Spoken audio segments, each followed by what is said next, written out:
morning, everyone. Good morning, ladies and gentlemen. And we are on. I think I got the YouTube on time. Right, ladies and gentlemen, this is an emergency update. The conflict is escalating out of control at the moment in Ukraine, Russia. German jets intercept Russian planes as Trump vows to defend Poland and the Baltics. There's a lot of this going on right now in Europe. It is reaching the mainstream. I do think we've started on a course right now that can't be stopped, and it can't be, and it can't be. I think we've started on a course that's moving forwards, and I don't think we're moving backwards from it, guys. And if you've been following this channel, I've been saying this a while. We are heading towards a global conflict on an industrial scale, and that's what we are talking about today. So, ladies and gentlemen, while you're on, can you do me a real big favor? Like, comment, subscribe, bell notification, whatever buttons are down here, whatever buttons are up there. I'm looking at live updates now, and this is from The Independent. I'm just going to give you the last couple of updates because this situation is moving relatively quickly. So today we have the UN Security Council meeting in, I don't know if they're meeting in Estonia, but the UN Security Council are meeting today with regards to the air incursion over Estonia. Now, I don't know how many more of these Article 4s can be, invoked before something gets shot out of the sky. And as soon as something gets shot out of the sky, ladies and gentlemen, that's kind of it. So, Russia is asking the UN Aviation Agency to ease sanctions. Russian strikes target kindergarten, surely that's German. Over now, hang on, give me a second. Yeah, so last night 140 drones hit Ukraine. And look, when we talk about this conflict in Ukraine and the industrialization of war, the industrialization of conflict, 140 drones. That sounds relatively, like in this conflict, that's a low number, right? Like a couple of days ago, there was 800, was it 840? I think it was over 800. And here in the West, we're just not, here in the West, we are just not ready for this type of conflict at all. We're focusing all our time, money, effort, resources on providing the most technologically advanced, where what we should be doing is increasing manufacturing capacity.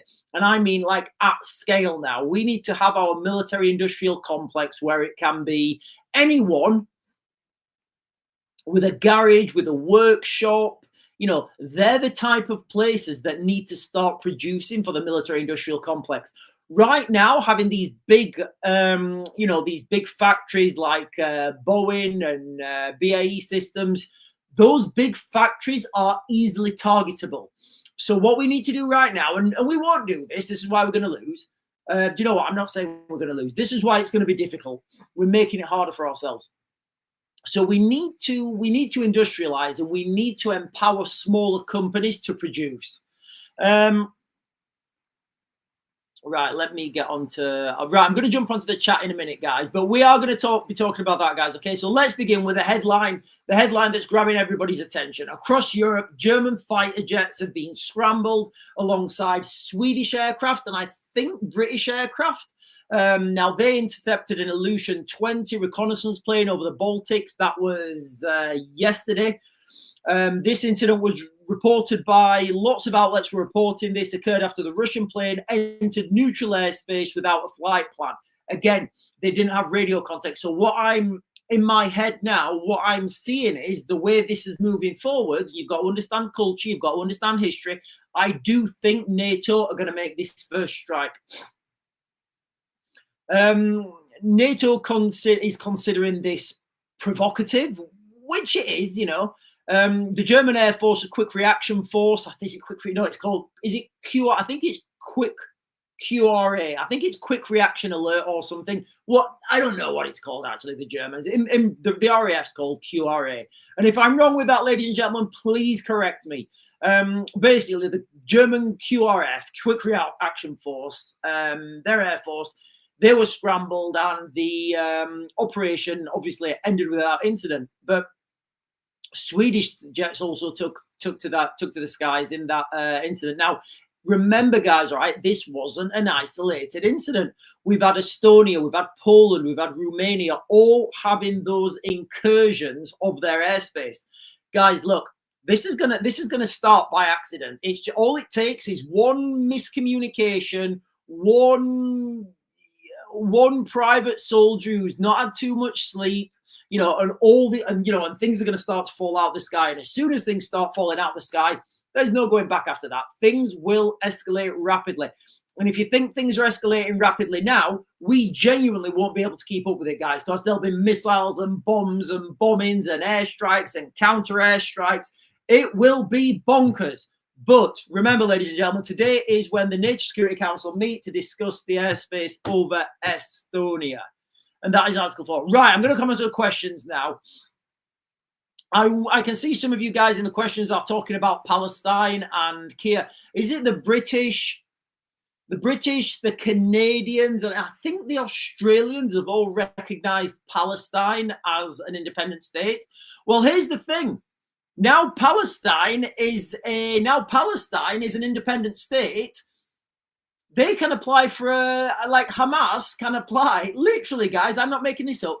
Hamas can now open an embassy in London. So we could literally, and listen, guys, let's not pretend it's not going to happen. We could have over the next couple of days, weeks, or months a Hamas embassy open in central London, right next to, well, wherever they want to open that embassy. That is the reality. I'm going to get onto that, and I will discuss that in a minute. Shara, no surrender, I think is joining. Southwest is joining. Leslie, Carol Lynch, Susie, Linda, Fluke, Zoids. Loads of people joining, guys. Welcome, good morning to everyone that's joining. I'll always prioritize the TikTok chat in the morning, guys. Google it is saying, hey, Mickey boy. Also, Nicole Osberg. Hello, Nicole Osberg. UK Veterans is saying Raven is in his invisibility cloak. No, I was in my invisibility cloak. It was given to me by an elf princess. He's there now. Good morning, says Sharon Owen. Googly saying, I have a good prediction. Let's hear it, Googly. I agree with this. Right, yeah, okay. Googly saying, I agree with this woman that both wars will unite into one and cause NATO involvement. So yeah, what I think, look, and this is down the line now. I think there's these two separate conflicts. One in the Middle East and one in Europe. I do think ultimately they're going to come together, and they're going to, and they're going to be looking at like a Far East conflict. Now that's a way off yet, and I don't see how that's going to develop yet. There's quite a few different options. Jim Prothero is saying good morning, everyone. Silence is saying good morning. Google is saying, honestly, recognizing Palestine is just increasing tensions. I'm going to come on to that in a minute, guys. Jody Lee saying morning, everybody. Debbie in 1973 saying morning. Morning. Timsky saying good morning. What a mad world it is. And Google is saying she also predicts a nuclear submarine will be torpedoed. So, okay, so Google sent me a video the other day. Like, was it yesterday? Yesterday or the day before, I can't remember. And, it's like a psychic woman and she's making these predictions. Look, guys, I don't really put my, if I was at a meeting, right, and this is not to say that these people are wrong. It's just to say you can't quantify it. So if I was in a meeting and somebody was saying to me, hey, Sean, what's your thoughts on how this conflict's going to go? It's very difficult to quote a psychic. You know, you have to put your analysis where tanks, bombs, guns, trains, planes, and automobiles are. You've got to understand culture. You've got to understand political context. You've got to understand the economics of said countries involved, and then you get a holistic build-up. What I will say though is, I do see NATO making the first strike. I really do, guys. I feel NATO is making the first strike. But Daniel Payne is saying he's doing a bench press. Daniel Payne is bench pressing right now as we speak. Let's just say morning, Martin Quinn say morning, and Natalie87 saying good morning all. Right, ladies and gentlemen, I will continue now. I will continue, but that is the crux of the live stream this morning. We are looking at the situation in Eastern Europe right now. It's moving ridiculously quickly. You know, all these little bits of paper that are signed, they hold weight. They do, they hold weight. This Article 4 means a lot more than Article 5. So why does this matter then? So we've just talked about what's been happening previously with the air incursions over Europe. Why does this matter? So the Baltic Sea, some people call it NATO's lake. Since Sweden and Finland joined the alliance, it's a strategic hotspot. Remember, there's Kaliningrad, which is a Russian outpost, I guess. Now, people are saying that, and I think that as well, that the Belarusians could make a land grab through Poland, which is about 70 kilometers, into Kaliningrad. That would give the Russians a land corridor to the Baltics. Now, you know, that may or may not happen. Now, this whole area is heavily militarized, making these incursions a real test of NATO's capacity. The fact that Russian aircraft are probing this airspace, first Estonia, in fact, no, it wasn't Estonia, was it? It was first Poland, then Romania, now Estonia, you know, signals Moscow's willingness to push those boundaries. And like I keep saying, ladies and gentlemen, these things could happen by mistake. Literally, I do think this will happen by mistake. Actually, I'm gonna throw that in the mix. I do think NATO will make the first move. I do think NATO will shoot the first thing out the sky. But I do think it will be a miscommunication. It will be a miscommunication, I think. But ultimately, whether it's a miscommunication or not, it doesn't matter. It will still fall out of the sky. So, speaking of Poland and the Baltics, Donald Trump made, you know, he was talking on, when was it? Yesterday, I think. Was it the day before? I think it was yesterday. What day was it? Yeah, it was yesterday. Donald Trump was talking yesterday and he's saying, yes, they will protect NATO allies if the Russians attack. Now, what if NATO attack first? You see where I'm going with that, guys? Like, you see where you understand the rhetoric here? You know, so if Donald Trump's getting up there, it's like, we'll protect NATO allies if I'll protect those NATO allies, and I don't like my opponent. I don't want the best for my opponent. I want him to go down like the dog that he is if he's my opponent. If the Russians strike NATO, the United States, they'll protect NATO if the Russians strike first. I don't think the Russians are going to strike first. I think NATO are going to strike first. I think Donald Trump knows this. I think Vladimir Putin knows this, and it's a get-out clause for the United States. That's where I think it's going, guys. All right. Ladies and gentlemen, I really need to go to the toilet. Give me 2 seconds. I literally need to go to the toilet. I've been needing a wee since I got on, and I just think I need a wee. Wait there, guys. I'll be back in a sec.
Thank you very much, ladies and gentlemen. Thank you so much for bearing with me there while I had to run for a wee. Right, let me get the rest of these comments. Right,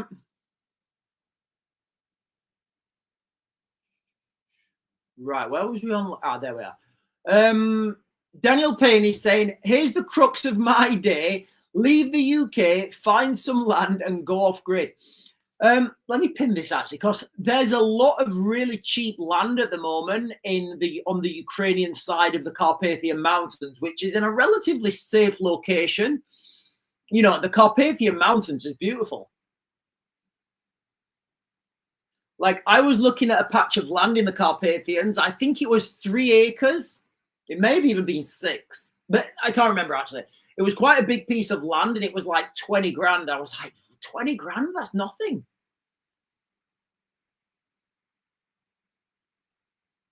Hang on.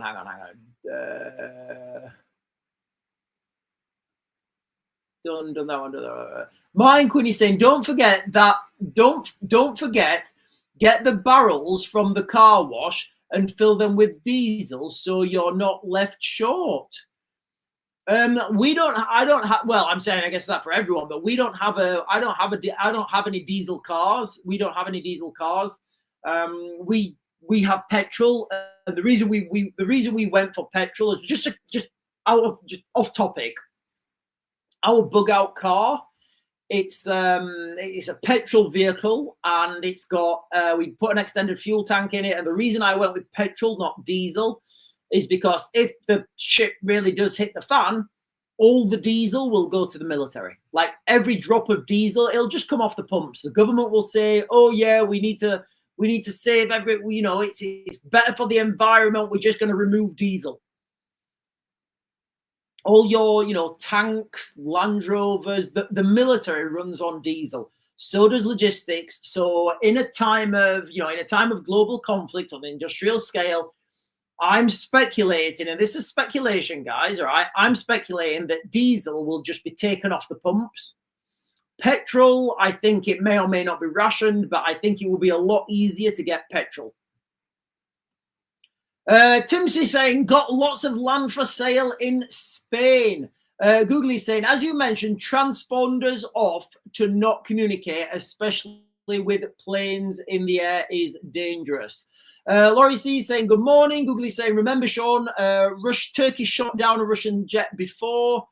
Did you see Trump and Elon shook hands at Charlie Kirk's service yesterday?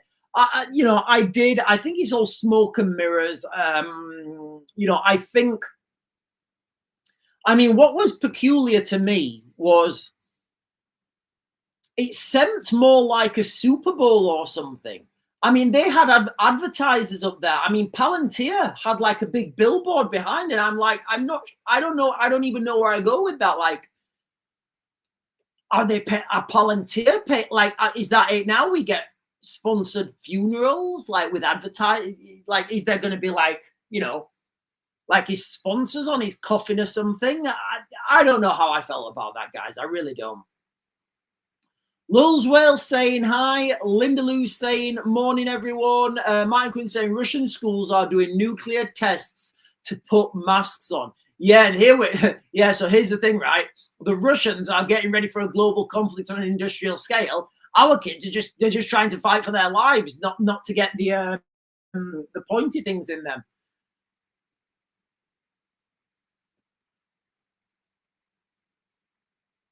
Google is saying North Korea's Kim Jong. What are we on now? Kim Jong Un is saying that, you know what? My friend's ex-wife, her brother looks like Kim Jong Un. Like, it's uncanny. Sorry, guys. North Korea's Kim Jong Un says open to US talks if denuclearization demands are dropped. I don't think they're going to be dropped. EU told Israel not to annex parts of the West Bank after a lot of them recognize Palestine. Yeah, so here's the thing. I was going to mention this. So I think I'm not 100% on this, but I'm pretty sure it was Netanyahu. Like, guys, look, correct me if I'm wrong when I'm saying, do you know what? I'm not even going to mention any names. As I understand it, the Israelis have said that because the West have agreed that Palestine is an independent state now, what they're going to do is they're going to annex a load of that land. Doesn't it seem like those things were connected? Right, Britain, Canada, the rest of France, you guys agree to Palestine. You guys are not going to be involved in this war anyway. All right. You guys are not going to be involved in this war anyway. So why don't you guys just recognize this as like an independent state? You won't have as many Muslims kicking off in your country. And that will give us the green light to annex a big part of it. Yeah, let's do that. It does seem like these things are being orchestrated behind the scenes. Timsky's saying, I agree. Sharon Owen is saying the whole thing's peculiar. Paige Oliver is saying, Sean, do you see nuclear war on the UK? No, I don't see any nuclear bombs ever being dropped ever again, unless they're like even testing them. I don't, Paige, I don't see that at all. If anybody who's thinking like, I just don't see it, guys. My reason why I don't think nuclear bombs are ever going to get dropped, it's wild. I think there is an interdimensional link between our dimension and another dimension that are living together with us. I think those nuclear weapons open up that veil. And if you want to go even further, I think people need to do more research on gravity and understand where does gravity go. Because I don't believe for 1 second that gravity, just think about this, guys. And, like I've got my 8-ball. Think about the Earth, all right? The Earth's, we all know, we're all taught at school that the Earth's gravity keeps the moon in orbit, right? The moon's big. I wouldn't be able to lift the moon. Well, I don't think I'd be able to lift the moon, but the moon's big, buddy. It's stuck to the floor. You can't steal the moon, can you? The moon's big, and the Earth's gravity holds the moon in orbit. Yet every time I stand up, I defeat Earth's gravity. Every time you see an ant walking, the ant is defying Earth's gravity. So, like, I think more research needs to go into gravity. I think that will be connected to nuclear weapons, and I think that will give everybody an understanding why nuclear weapons will never be used again. So, no, I don't think they're ever going to be used. That's not saying it's not going to be used. That's just saying I don't think they're ever going to get used ever again. From Charlie's, right, Sharon Owen is saying it's very peculiar from what happened from when Charlie Kirk was taken to his funeral ceremony yesterday. I don't know. I just like, I'm looking, I'm just looking at this and I'm thinking, what does it mean? Like, you've got like, and his wife walked out. And there was like pyrotechnics. I mean, it's kind of like flares going up, and I'm just thinking, is this a funeral? Is this a funeral? I mean, like, I'm gonna live forever. All right. When the Grim Reaper comes, I'm just gonna tell him, no, thank you very much. I'm good for now. I'm gonna fight for every breath. But if that ever did happen to me, I would want people crying. I want a big ship. I want the ship to be burned. I want lots of I would want like a solemn ceremony. I would want people crying all over and weeping. I don't know. And I certainly wouldn't. I don't know. Maybe that's how they roll in America. But there was like a funeral. And there was they had advertisements on there. They had like sponsors. Charlie Kirk's funeral sponsored by Palantir. Let me get the rest of these comments, guys, and then I'll jump on. and then I'll continue with my little my opening monologue.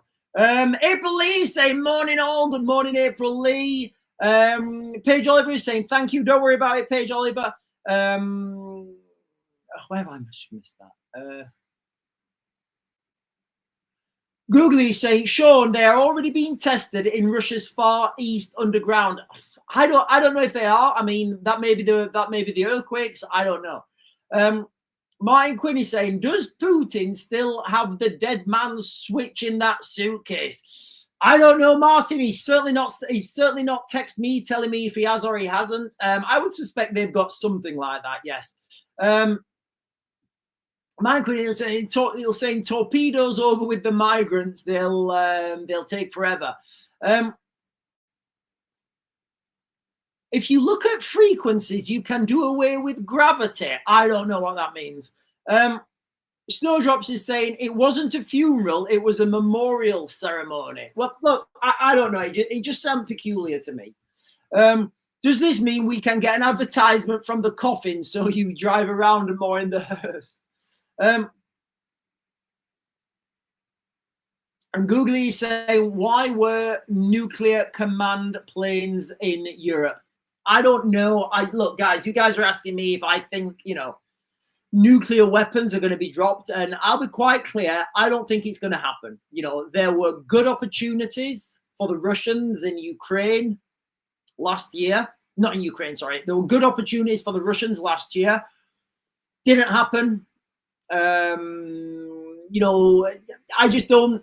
don't see it, guys. I don't see it. And my reasoning why that's not going to happen is wild. Right, let me continue, ladies and gentlemen. So I want to talk about these incursions, and there are live updates. Let me just refresh this.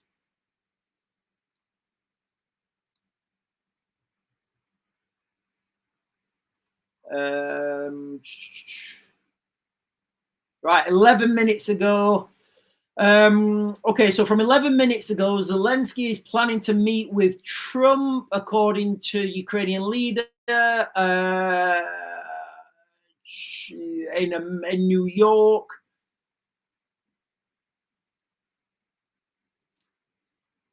Yeah, so Zelensky's plan, right? It doesn't really, okay, that's not really going to change anything. So let me continue a minute, guys, with this, with my opening swizzle.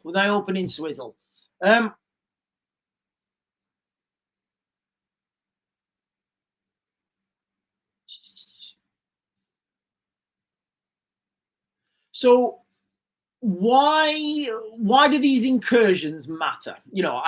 I don't know if you guys have been following this, but people will be looking at this and thinking, right, why do these incursions onto NATO airspace matter? Why is it going to escalate? Well, people used to gush about NATO Article 5, and I've always said it means nothing, and it doesn't mean anything. But now we've got Poland, Romania, and Estonia all invoking Article 4. Now, Article 4 will actually give written framework and actual legal framework to strike Russia. That's what it will do. I don't know what's going to be said, but they will say something like, right, okay, Estonia, if you have a Russian aircraft in your airspace for 3 minutes, you can shoot, or 4, whatever, you can shoot it down. That's what it will say, something like that. Because previously, they can't say that.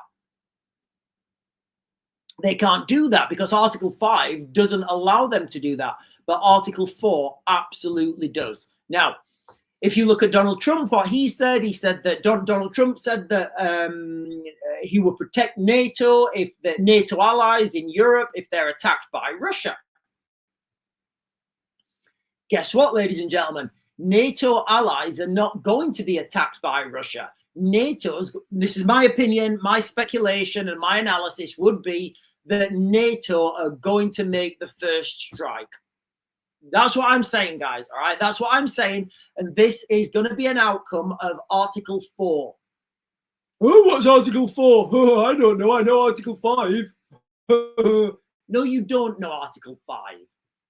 You think you know it, but you don't. Article 4 is more potent, guys, all right? So why are these incursions happening now? You know, Russia's war in Ukraine is now onto its third year. It's technological. There's a technological slugfest at the moment, guys. Right? You know, the Russians are doing this, the Ukrainians are doing this, the Russians are doing this. The Brits are like 10 mile away. You know, NATO is 15 mile away with the technological advances. You know, it was quite funny. It was quite funny when this conflict first started. There was a lot of commentators saying the Ukrainians are being given NATO technology. I was like, no.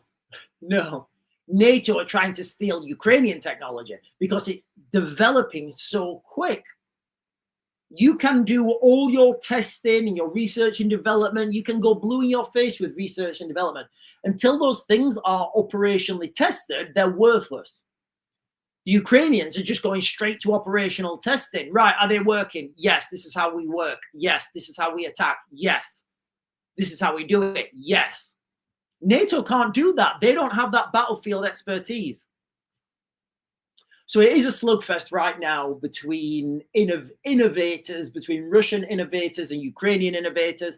And like I've said, many videos, like so many times, what happens is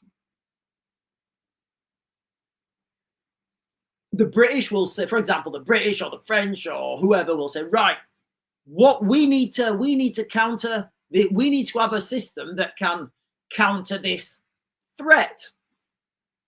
So they say, right, okay, they will put that out to the, I don't know, the special forces guys potentially who are operating in Ukraine. They'll say, right, guys, you need to go out there. You need to identify what the threat is. Okay, yep, got it. I'm going to go out there. I'm going to identify the threat. So they go out there, they identify this threat, and they're like, right, okay, this is the threat. Special forces guys, they come back and they send a piece of paper to the embassy, to the defense attaché in the embassy, and they're like, right, that's the threat, mate.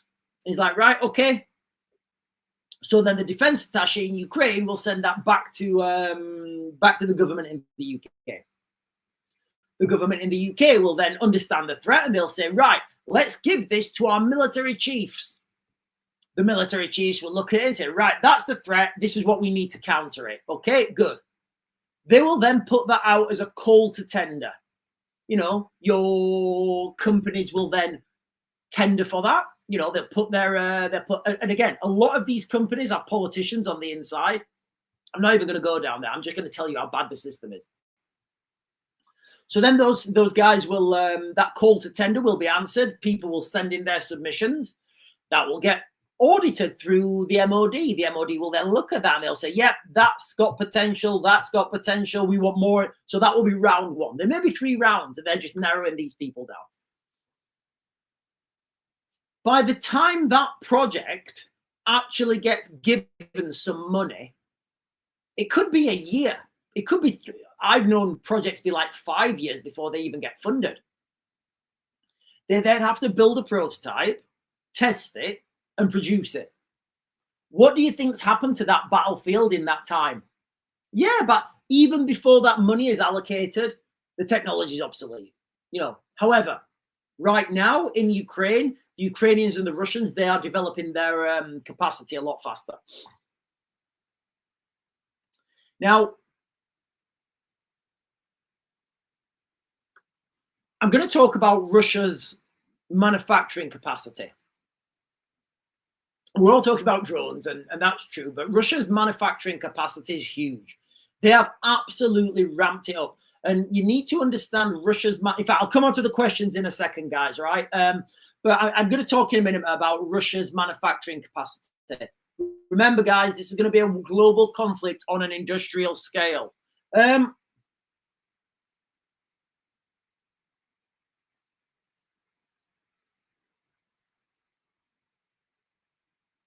Google is saying, are you sure tactical nuclear weapons won't be used on the battlefield? No, I'm not sure about anything. I just don't think it's going to be used. In fact, let me pin this. So Googly on TikTok is saying, are you sure a tactical nuclear weapon won't be used on the battlefield? No, I'm not sure. I can only speculate. And I don't believe that any nuclear weapon will ever be used, even a tactical one. The conditions were absolutely perfect for the Russians to use one in the Kursk region. For those of you guys who don't know, Kursk is a region of Russia. It's the region the Ukrainians went into. It has a huge nuclear power plant. Again, that may be the reason why they didn't want to use a nuclear weapon there. But even a low-yield tactical nuclear weapon, I think they would have been well within their rights to use one there.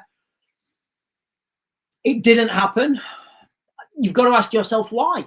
If they're not, if the Russians are not going to use a tactical nuclear weapon when all the conditions are perfect, I don't know when they would. So I'm just saying, I don't see it. I really don't see it. Danny Boy is saying there's another crazy week to come. Snowdrops is, hang on. Snowdrops is saying, well, he was saying, I've missed it. Right, where's Snowdrops gone? Snowdrops is saying, I don't see the point in him meeting with Trump. He can't do anything. He tried. He's not worked. I don't know what's going on with these meetings between him and Trump. If I was Zelensky, maybe he just wants to go out there for a jolly. He gets to go out there. I'm assuming he's on a private jet. He gets to have a nice dinner, maybe take his wife with him, have some sausage rolls or a nice soup. Speaking of soup, the weather's turning and, it's starting to get soup weather. Googly is saying, I love the way you say Romania. How am I supposed to say Romania? Romania? I don't know. I don't know. Why is Egypt mobilizing on the borders of Egypt? So I think we're talking about Egypt-Israel border there. Google is saying, why is Egypt mobilizing on the borders of Egypt and why is it building rockets near it? Oh, yeah, and then he's put in Egypt and Israel. So I think what Egypt are worried about, obviously, is this conflict expanding out into a greater war. Again, when you start having these build-ups of military, something can happen by mistake. So, for example, there's a mass build-up of Egyptians on our border. Oh, right, okay, we need to put tanks on our border to counter those tanks. Right, okay, right. Somebody fired. Right, are they firing at us? No, they're not firing at us. Are you firing at us? No, we're not firing at you. Right, well, we're not firing at you either. We're just testing. Are you sure? Yeah, boom. Right, that was an accident. You sure? Yeah, boom. That was an accident too. Ah! These things happen further and further. Google is saying, Sean, Russians' drone factory got leaked. I don't know what that means. They are so done. I don't think they're done. Sharon Owen is saying Nigel Farage and Zia Youssef to give a news conference at 11, which would be in 26 minutes. Jean-Marcel Poe is saying, what did I miss? What did I miss? Well, don't worry, Jean-Marcel Poe, because all these videos are get uploaded onto YouTube. And if you've missed, you guys can go watch on YouTube, on X, and you guys can rewind back and see what's being said. We've been talking about the conflict in the escalating tensions right now in Europe. It does seem to be based around the Baltics. It does seem to be air incursions at the moment. And, I'm saying what I think is going to happen. I think NATO are going to strike first. Because NATO strike first, Donald Trump's going to say, I said I protect you from the Russians, but if you guys want to take down Russian aircraft that are lost, I'm not going to protect you guys. And I do think something like that is coming. Google is saying their main drone factory, which was supposed to be top secret, got leaked online. I don't think, I don't think there's going to be, I don't think anything's secret anymore. You can't hide things from satellites. I don't think anything's secret anymore. And that's why I said, that's why I keep saying these big factories, they're over. Like, you don't want that anymore. You want to compartmentalize your production facility. Yes, that has its drawbacks. But you know what? It's a lot more. It's a lot safer. And for example, if you can make, you don't even need to tell people what they're building. Just go to somebody and say, "Can you build this?" Yes, right, okay. Build me 500 of them, 1,000, whatever. Build me as many as you can, and I'll pay you this much for each one. You know, that may be a part of a fuselage, a part of a wing. It may be a full wing. It may be a full body. You know, but the more you can spread that out, you lower your what's the word I'm looking for? You lower your profile from an airstrike. Right, I'm going to talk about manufacturing capacity in a minute. Hang on, guys. Right, who's Thor's brother?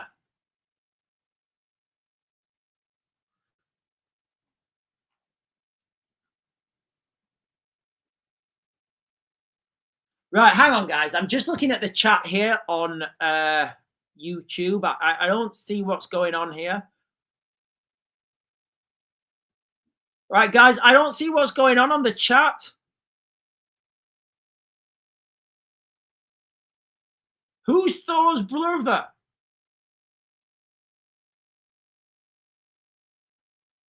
I don't know what's going on there. I don't know. Apparently, Thor's brother's being rude.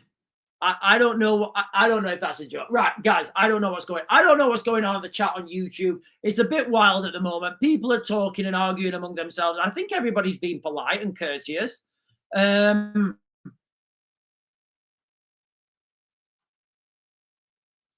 never had a brother. Wasn't Loki Thor's brother? I thought Loki was Thor's brother. Surely Loki was Thor's brother. Anyway, ladies and gentlemen, we're talking about Russian manufacturing capacity right now. So Russia's ability to sustain this war hinges on its manufacturing capacity. Like I've always said, this conflict is going to be an industrial conflict. Or like, you know, the conflicts in Afghanistan, the conflict in Iraq, they were largely special forces operations. Right now, the war in Ukraine is a green war. It's going to change very soon to a, hang on. It's a green war right now, whereby you've got a front line and you've got green military. That's going to, hang on. What's just happened? Yeah, that's going to change to an industrial conflict very soon. You know, and Western capacity we don't have that manufacturing capacity, guys. Okay, so despite Western sanctions, Russia has massively adapted. Now the Institute for what's it called? It's like the Institute, I think it's called the Institute for War Studies, or the Institute of the Study of War. They were estimating the casualties in Ukraine are up from 900,000 to 1.3 million. Like, can you imagine that, guys? Can you imagine that as like the toll, you know, the absolute toll? Yet, you know, and now they're Russian casualties. And look, guys, they're not my numbers. 900,000 to 1.3 million. You know, they're the casualties with, you know, I think they're saying it could be up to 350,000 that have been transcended to a beam of light. Just think about that, ladies and gentlemen. The 20 years Britain was in Afghanistan, so 20 years Britain was in Afghanistan, Britain lost 457 soldiers. 457 in 20 years. 350,000 Russians. Now, they're not my numbers, guys. They're from the Institute of War Studies, or you guys can Google it. You know, it's called the Institute. I think it's called the Institute of War Studies, or the Institute for the Study of War. That's what they're estimating. That's a huge toll. Yet, the Russians keep fighting. NATO would not, like 350,000 transcending to a beam of light on the NATO side. It's over. It's over. We're all speaking Russian, you know. And this is what people don't realize. People don't do the maths. Do the maths, ladies and gentlemen. Russia can churn out men. They can churn out machinery. And because the Russian military works with conscripts, they can just drag people in. They don't need a year to train someone. And people don't understand this. I understand it.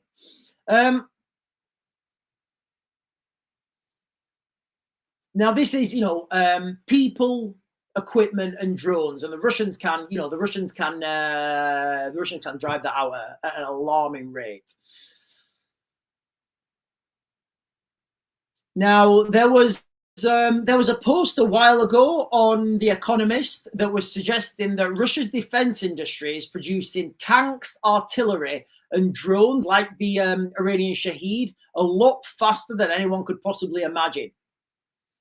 This is often by pulling old Soviet equipment from storage, relying on foreign components like Iranian and Chinese.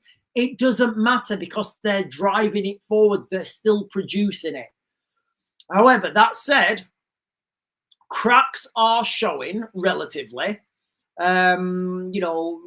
Recent proposed Vladimir Putin's recent proposed taxing Russia's wealthy elites to fund the war, as those ever shrinking energy revenues do shrink. Ultimately, though, guys, I don't think any of this is going to matter, because the Russian people now, they understand what I've been saying all along. They probably don't understand the avoid bit as much as they should, but avoid wars at all cost. If you're in a war, you need to win it at all cost. Now, this is going to be a conflict. This battle is going to be won or lost with sheer volume, guys. Literally, sheer volume is going to win this war. Right, let me jump over and get these comments on YouTube. TikTok, sorry.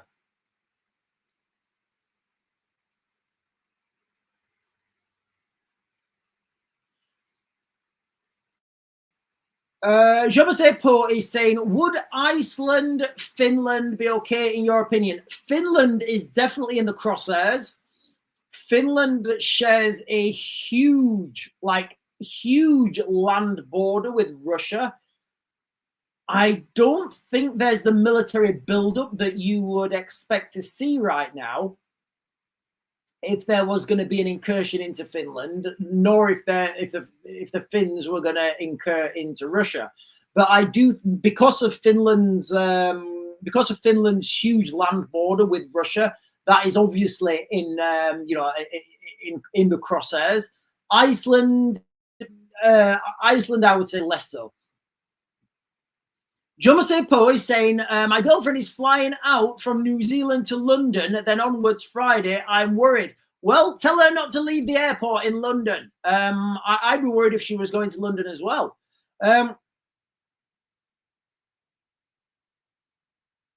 Somebody found it by looking at Google, saying somebody found the Russian drone factory because it said in English 30 miles from Moscow. Yeah, it's fascinating. There's all these open. I don't know if you guys have seen how these open source. Nothing's hidden anymore, guys. You can't hide anything. I don't know if you guys have seen how these open source intelligence companies, they find things with Google Maps and a lamppost and doing trigonometry, and there's a lamppost there and there's woods there, and it's phenomenal. It really is phenomenal. And it just emphasizes what I always say, all the information's out there. You just need to know where to look and what to look at.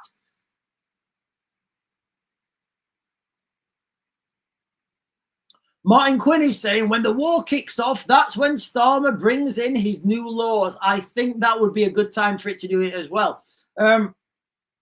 Sharon Owen is saying, I don't even know who Thor is, let alone his brother. Have you never seen Avengers, Sharon? Has Sharon Owen never seen the Avengers? Right, how long have we got left? Right, ladies and gentlemen, I am going to be jumping over to YouTube in a couple of minutes. I'm going to be jumping over in a couple of minutes. So if you've not done so already, ladies and gentlemen, go and follow me on YouTube. I'm the Real Raven 1 on YouTube, and I'm the Real Raven 1 on X. I will be doing part of this live stream on TikTok initially. I'll then be jumping over to YouTube and X, where we'll continue and we'll talk a little bit more openly. Now, that's because the algorithm on YouTube, TikTok, it blocks me. I get blocked all the time. Not blocked. Banned all the time. I get banned all the time on TikTok. Right. So why should the UK? Why should we here in the UK care about Russian planes buzzing the Baltics, Poland, Estonia, Romania? Why should we even care, guys? What's he got to do with us? You know, or why should you care about Russia's production lines? Well, first of all, ladies and gentlemen, Britain is a founding member of NATO. The UK is committed to collective defence. You know, and like I keep saying, I do think there's going to be a miscalculation. And when a miscalculation happens, something's going to go kaboom. And when that happens, I believe Britain will be, this is what I believe, guys, so don't get me done for fake news. I believe that Britain will be drawn into that broader conflict. Now, the obvious one here is if somebody invokes Article 5. I don't think it matters, guys. I think Article 4 is going to be the one that people are going to rely on, you know. Do you know what? It may even be the case that they've it may even be the case where they've already discussed this during their Article 4 meetings, and they say, right, if this happens, we're going to invoke Article 5 and then strike back, or we're going to strike back, then invoke Article 5, or something like that. But be under no illusion, Article 4 is the one with all the... Article 4 is like... Article 5 is like the Spitfire. You know, that's a bad example. Article 5 is like the Royal Marines, all right? Article 5 is like the Royal Marines. They've got a great media, they've got a great media department. They do some great pictures, you know, they look good on TV. But ultimately, when work needs to be done, you call Article 4, which is like the airborne forces and the parachute regiment, who just get stuff done straight away without complaining, and they don't want tier medals. They just get it done. All right, so that's the difference between Article 4 and Article 5. Anyway, the UK is already stepping up. I mean, we've sent RAF Typhoon jets. They're joining Polish airspace patrols. That's bulking up the Polish air defense. And that was obviously after those, those Russian drones breached Polish airspace. Again, the cost of this. I mean, are we really going to be sending up an aircraft that costs like 35 grand an hour to take down a polystyrene drone? Is that where we're going? You know, the UK is also supporting Ukraine's fight, providing long-range drones alongside Germany's initiative to boost Kiev's strike capabilities. The United Kingdom have already invested a lot in Ukraine. They've invested so much now that they can't let it fall. Now, whether you agree with that or not, that's the reality, you know.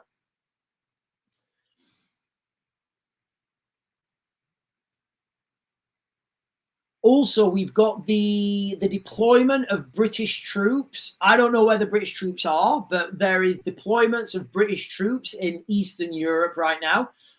I don't know where they are exactly. You know, I've been told they're moving. Some of you guys on the chat saying you've got friends and they're moving, and they're looking like this Friday, Saturday could be a strike day. Russia's war has also spiked energy prices. Now, that spiked the energy prices because we've put sanctions on Russia, and we're paying for that at the with our energy bills. So ultimately, this war, or this conflict, I guess we can call it at the moment, it is going to drag British manufacturing. It is dragging Britain into that. It is dragging Britain into that conflict. Right, guys, listen, I'm almost at an hour on TikTok, so I will be jumping over to YouTube and we will continue. April Lee is saying, what is the chat about today? Because I had to leave for work. April Lee, I have no idea. It's going crazy. People are talking about Loki. People are talking about Thor. We've got all sorts going on in the chat. Googly is saying Israeli ministers call for West Bank annexation after recognition push. Yeah, I'll talk about that when I jump over to. I'll talk about that when I jump over to YouTube. Ladies and gentlemen, if you've not done so already and you're watching on TikTok, hit those buttons up above. I'm going to close this down on TikTok in a minute, and I'm going to jump over to YouTube, where I'll just be streaming on YouTube and X. I will continue talking about this spiraling escalation in Eastern Europe. It is now day after day, things are happening in Eastern Europe. I do class myself as a subject matter expert when it comes to Eastern Europe, when it comes to culture, when it comes to NATO, war, Soviet tactics, conscript armies, NATO tactics. I do kind of know what I'm talking about a little bit. So we will be continuing this. We will be continuing this over on YouTube after I've closed it down. I'm going to be closing it down in a minute or so. Right, I don't know what. Right, the chats here are crackers on YouTube, guys. I don't know what these chats are about. We're talking about pyramids, goblins. We're talking about Odin's. Like Odin made the pyramids. Did Odin make the pyramids? I don't know, guys. They're the types of conversations we've got on. They're the types of conversation we've got on the chat over on YouTube. I mean, I don't know if Odin made the pyramids. I wasn't alive. I certainly don't think it was the Egyptians. Right, let me just do one last minute update on this. Let me see if there's been any updates in the last couple of minutes since we've been talking.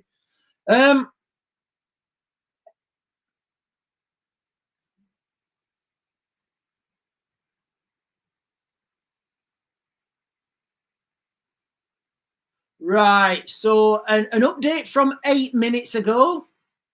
Right, so I will give this as an update, guys. I just need to find it first. Give me a second. There's been an update. I'll read you the update as soon as I've copied that. Right, Russian forces take control of village in the Dnipropetrovsk region. And also 3 Ukrainians transcend to beams of light after Russian...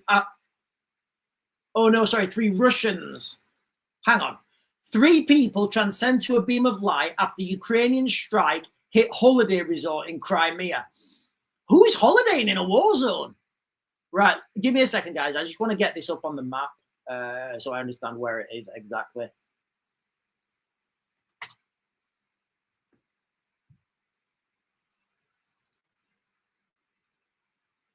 Give me a second.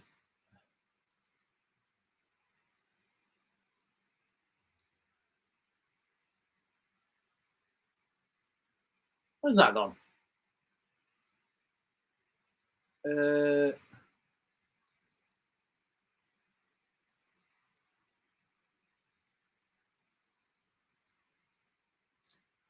Okay, right. So the Russians are... oh, wow. Okay, so the Russians are claiming that they've taken control and are holding a town just west of Mykolaiv, sorry, just east of Mykolaiv and west of Zaporizhia, which is over the other side of the River Dnipro. Now, that's non-confirmed at the moment. So it would be north of Kherson, east of Mykolaiv, and west of Zaporizhia. If this is true, and the Russians have taken control of that, that is, the Russians are now over the River Dnipro. Over the River Dnipro. Remember, guys, what I've been saying on this channel about the River Dnipro, how it's key. Well, I said the Russians would get up to it. It looks like they've gone over it now. Remember, guys, that's non-confirmed at the moment, guys. All right, that is a non-confirmed. That is a non-confirmed report. That is from Russian media. So I've got to say that now. It's called Kalinviska. Kalinviska.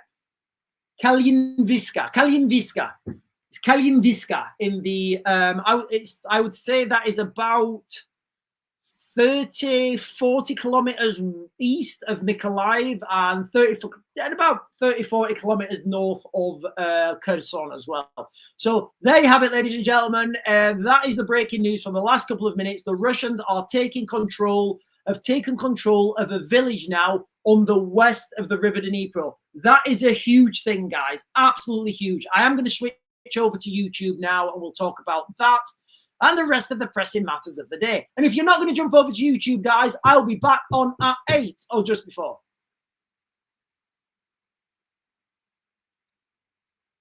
And we are off. Right, ladies and gentlemen, this is a massive update. So now you can see, can't you? Like in real time, you guys can see.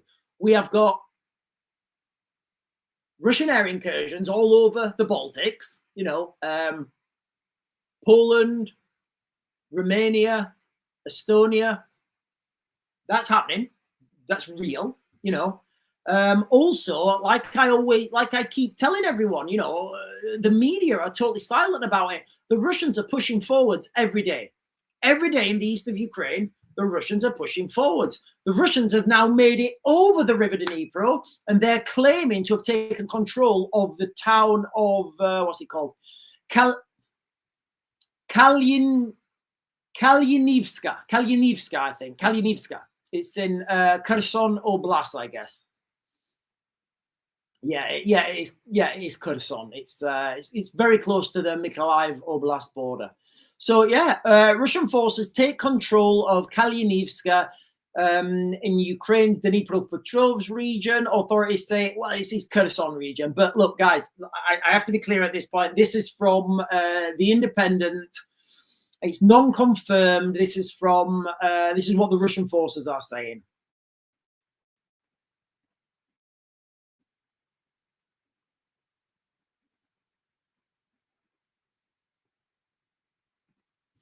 Endeavor to Preserve is saying, I don't think Russia will ever stop until Ukraine surrenders. That's the nature of war, guys. That is the nature of war. There's one way a war ends, when both sides say it's over. That's when a war ends, and that's usually with a winner or a loser.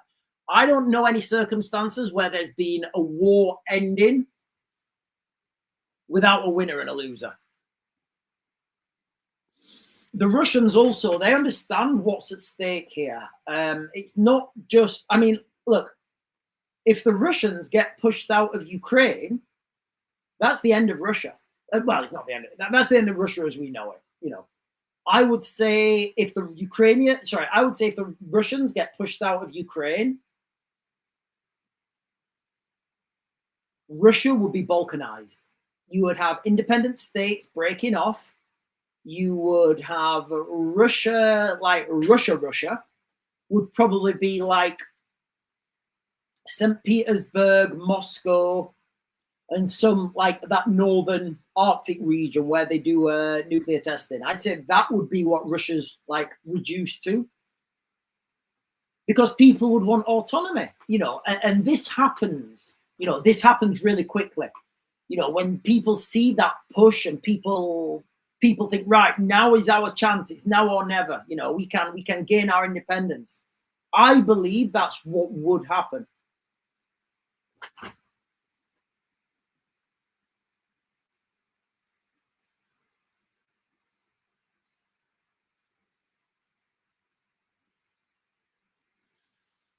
Right, I don't know. Right, I don't. Right, guys, I don't know what's going on in the chat here. I'm trying to jump up. No, there is only one as a Hebrew speaker. I don't know what we're talking about here. I don't know what. Right, I don't know. There were 12 tribes.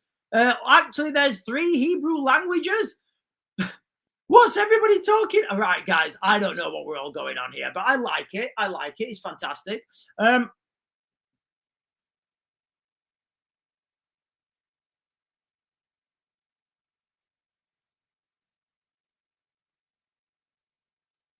Right. I think you guys in the chat are talking about Hebrew languages or something. I genuinely don't know what's going on. Right. I'm going to continue.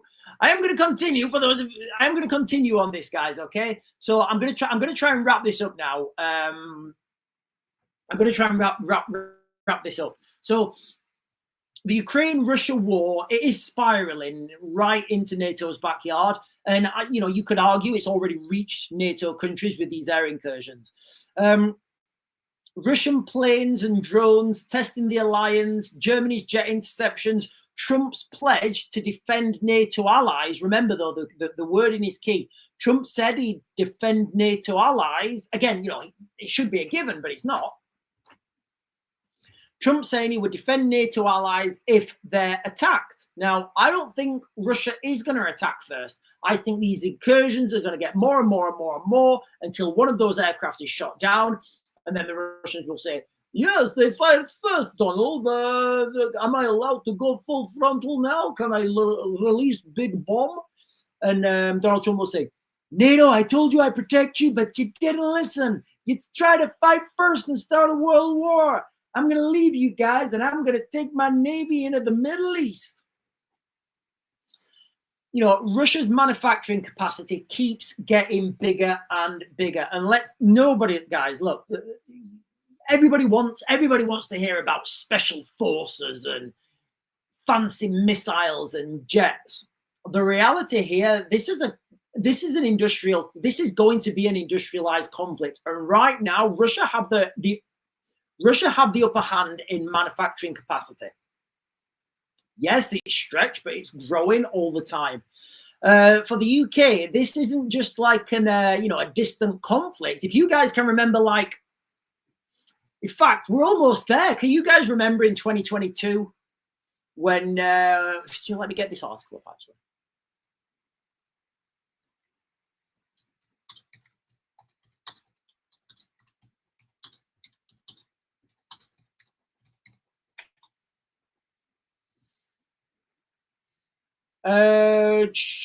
Right. So the strategic. Right. Okay. So okay. Where was it? I'm back in 2022. I'm trying to find the article here. Back in 2022, there was there was generals and colonels coming up saying Britain needs to be ready for war within the next 5 years. In fact, there's an article here, but this was from July, and I know it was said before that.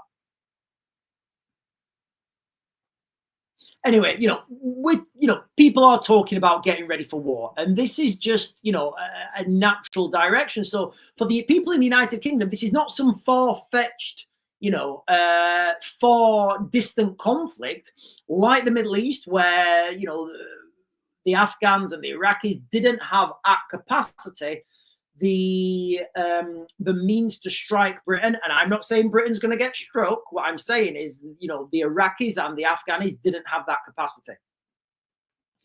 Now, it's about NATO solidarity, energy security, manufacturing, supporting Ukraine. There's so much here going on, and there are so many different layers of complexity.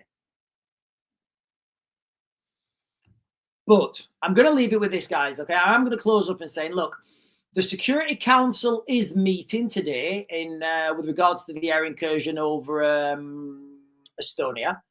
They are going to clarify. Obviously, this will be behind closed doors. We won't be privy to what's said, but they're going to clarify what, how, when, and who can strike if these Russian aircraft do incur onto Estonia again. And that's why Article 4 is more potent, because it gives people that tick in the box.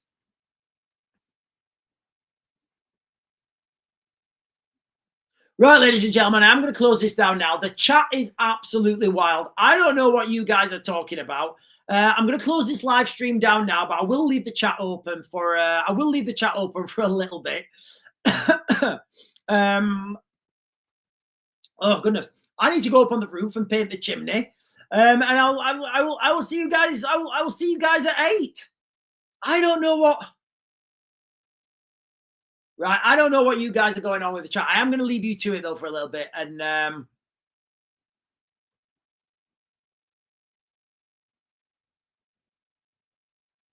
right, guys, should I close this chat down or should I leave it? Do you want me to leave this chat open or should I close it down? But you guys are going crazy. Mama Bear, where did Mama Bear? Mama Bear said something there. Mama Bear said, yeah, Mama Bear is saying, it's really hard to follow this chat. I don't know what's going on. Normally I get the chat comments, but it's just so wild today.